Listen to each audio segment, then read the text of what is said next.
Your next door neighbour is probably a really nice guy, but he could be a serial killer, so whatever you do, make sure you sleep with a hammer next to the bed in case he climbs through the window and stabs you while you're sleeping. Although if you're sleeping, you're not going to hear him coming, are you?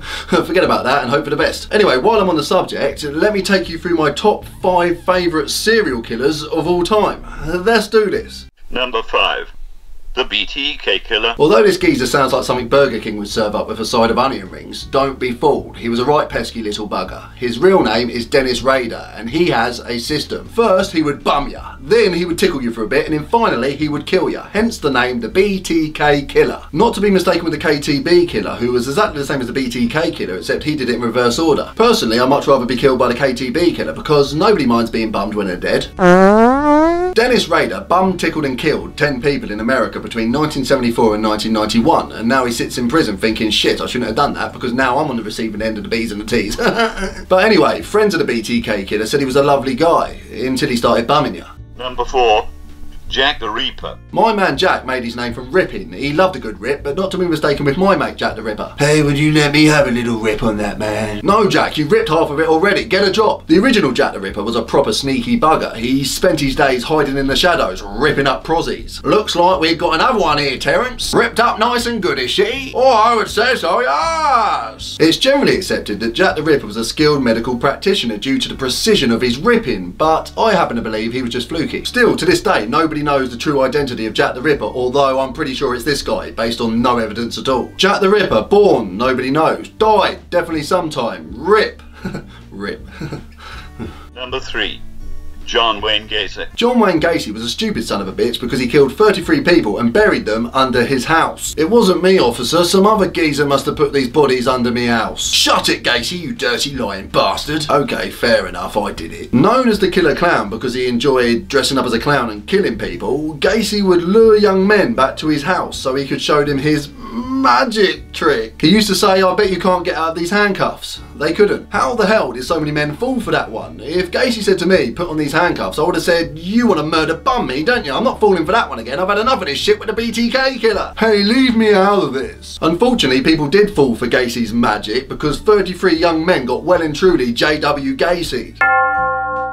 Suspicions were raised when officers walked past Gacy's house and thought, f me, that stinks. Either Gacy shot himself or there's 33 bodies buried underneath that house. It happened to be both, but it's not illegal to shit yourself, so Gacy only got in trouble for the bodies. John Wayne Gacy was found guilty and sentenced to death for being a dickhead, and in true fat bastard fashion, for his last meal he ordered a whole bucket of KFC chicken and a Diet Coke. Anyway, he drank the Diet Coke and he did die, and his last words were, kiss my arse. No, Gacy, you kiss my arse. Number 2. Jeffrey Dahmer. It's safe to say that Jeffrey Dahmer had a few issues, but that's what made him such a fantastic serial killer. Most of the time he couldn't decide whether he wanted to eat, shag or kill a person, so he did all three, usually at the same time. Jeffrey sure knew how to party.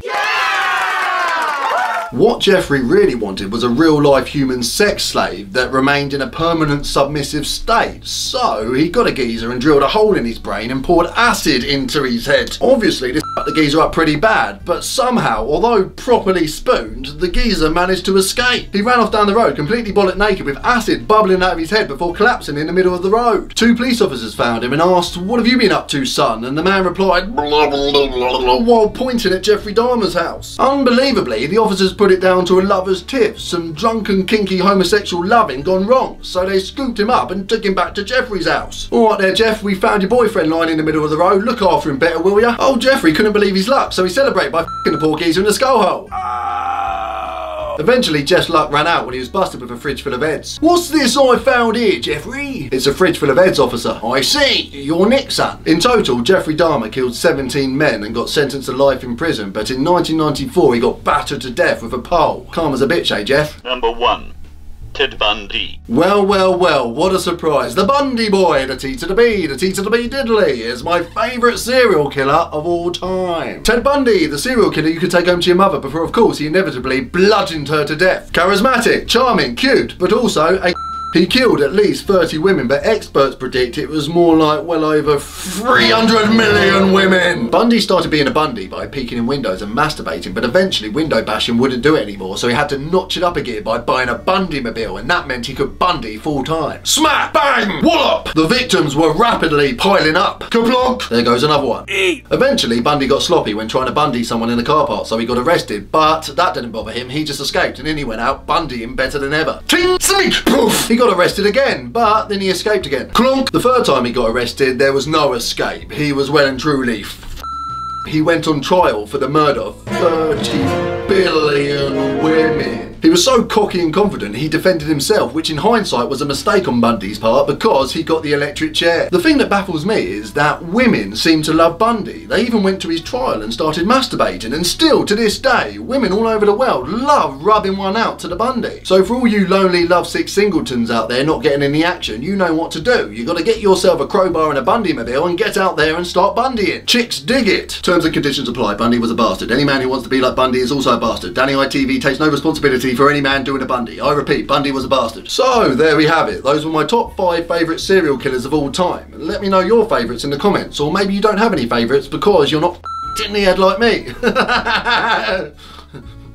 Clonk, clonk, ting, sneak, poof, bing.